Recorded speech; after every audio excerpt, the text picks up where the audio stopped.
Volha Hapeyeva, and I came from Belarus, Minsk. And well, I'm a poet, a writer and translator, a linguist, and a person.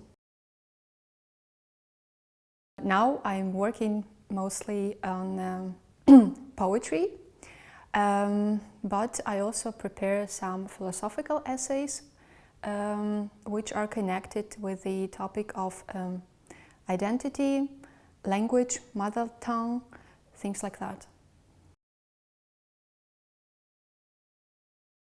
I should say that my stay in Vienna was really productive, and the thing maybe which it taught me a bit or helped to understand better is, strangely enough, solitude.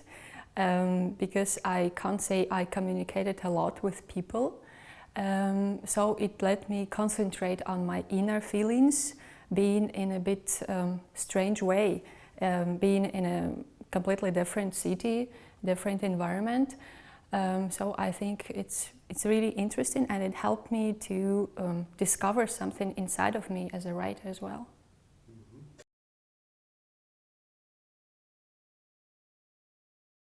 On the one hand, I like it. On the other, I hate it. Why I like it? Because it gives you really many opportunities to express yourself. Because it seems to me sometimes there are things which cannot be expressed in poetic language. You need prose. And vice versa, there is something you cannot express in prose. You should write a poem. And why I don't like it sometimes, maybe because you may get the impression that I'm doing too much, I should concentrate on one thing and dedicate myself to that. But I try not to think in this way.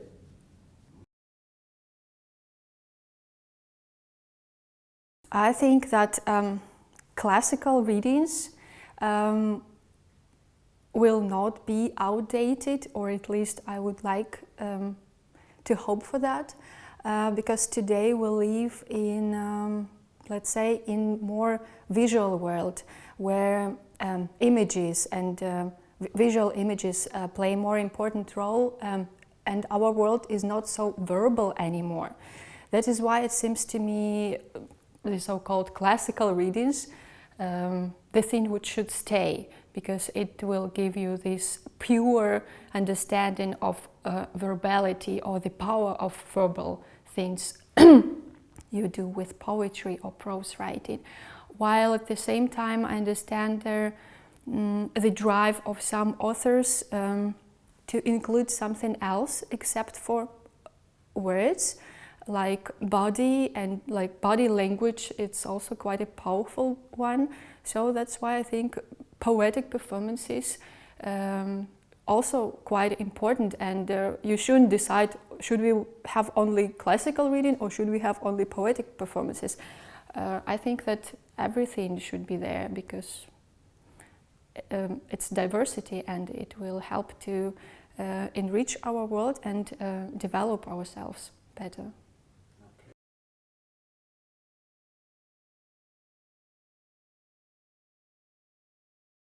The idea is to bring to light more women writers, because I really feel this lack of women playwrights.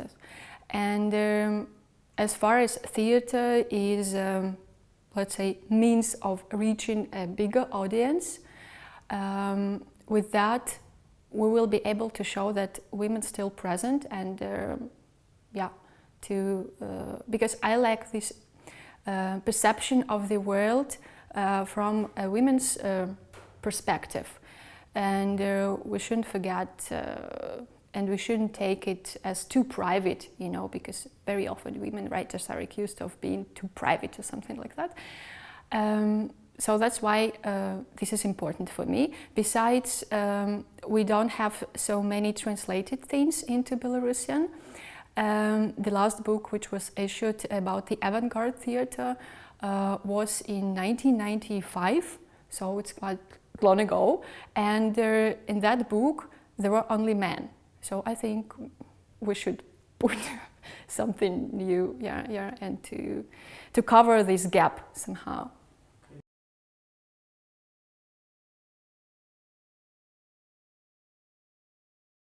that's a really complicated question.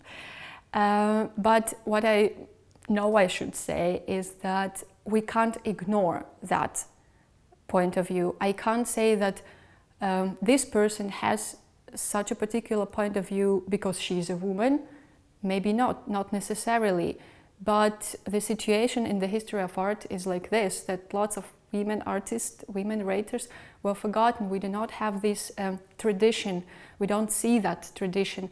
Very often when young writers, women writers come into writing or art, they don't, feel kind of supported because they don't feel that there were women behind them who did something, because there was no archives with women who would be inscribed into the history so much, let's say. Yeah, surely there are names, but they're not so numerous as, let's say, men's name.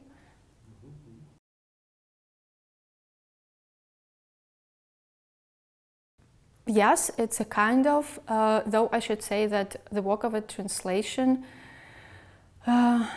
is really challenging, demanding.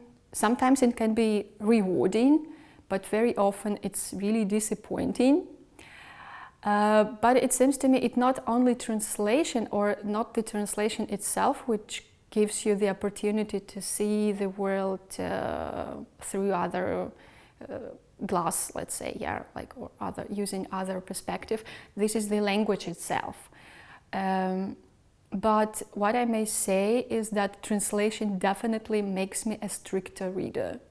Yeah, because as famous Russian-American writer Vladimir Nabokov mentioned that the most attentive reader is the translator. Is the translator, and this is really true, because as just a reader, you may find some passage. It may be really nice, beautiful in words, and maybe sometimes you even don't care what it really means. Yeah, it just sounds beautiful. But as translator, you have to be sure about the exact meaning of each word, of each phrase, and that's why I'm saying it makes you really a strict reader.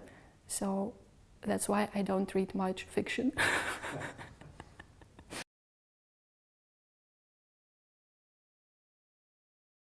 It's interesting you mentioned this phenomenon. Maybe because poets, I don't know, are more open as personalities.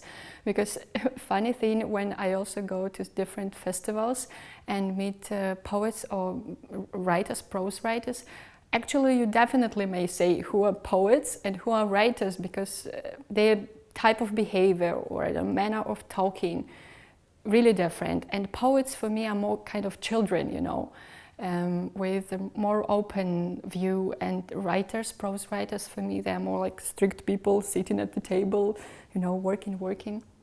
So, but I don't have an actual answer to your question why most poets are translators as well.